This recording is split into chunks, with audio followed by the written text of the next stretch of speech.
In summer, they eat more. They have to, because they're digesting and using food more. The summer period is their period of growth. Let's, for talking purposes, say that's June, July, and August. Yes, it may include May, and yes, it may include September, depending upon geographically where you are, but they've got 3 or 4 months to do their growth.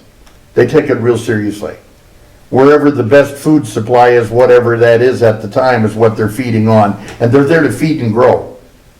They can process the food faster. It's a better time to go fishing if you really want to go after it. The same with big pike. Those real great big giant pike, you're a lot better off going after them in July and August and working them out of the weed beds than you are at other times of the year. The difference is, if you don't have real clear water, you can't find them with your eyes, and that's one of the exciting parts about fishing big pike. I found thousands of them with my eyes and caught them and watched them hit baits. We got to fish that long.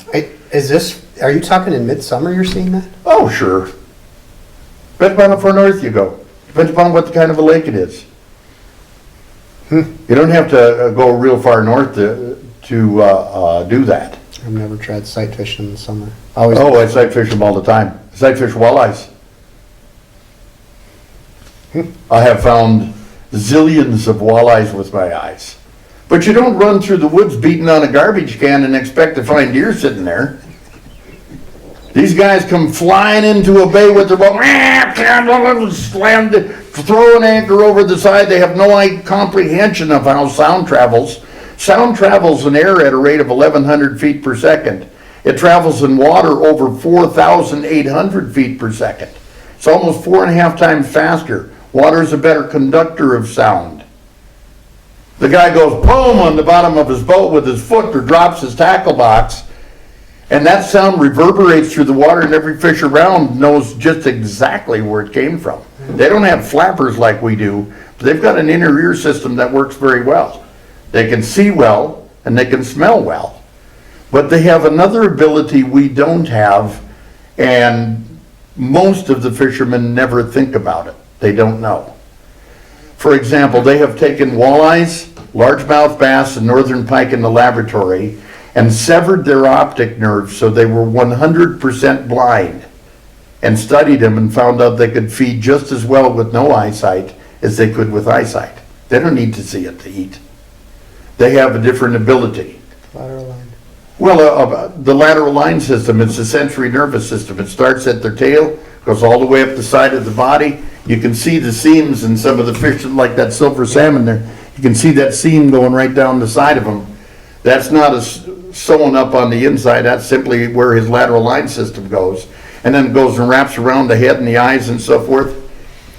And it goes back to an understanding of water. When you take, let's say we're out here on the edge of a lake and you take a rock, and every kid has done this if you've been by a lake, you throw it out there on a calm day, you watch it hit the surface and you watch the ripples that come out.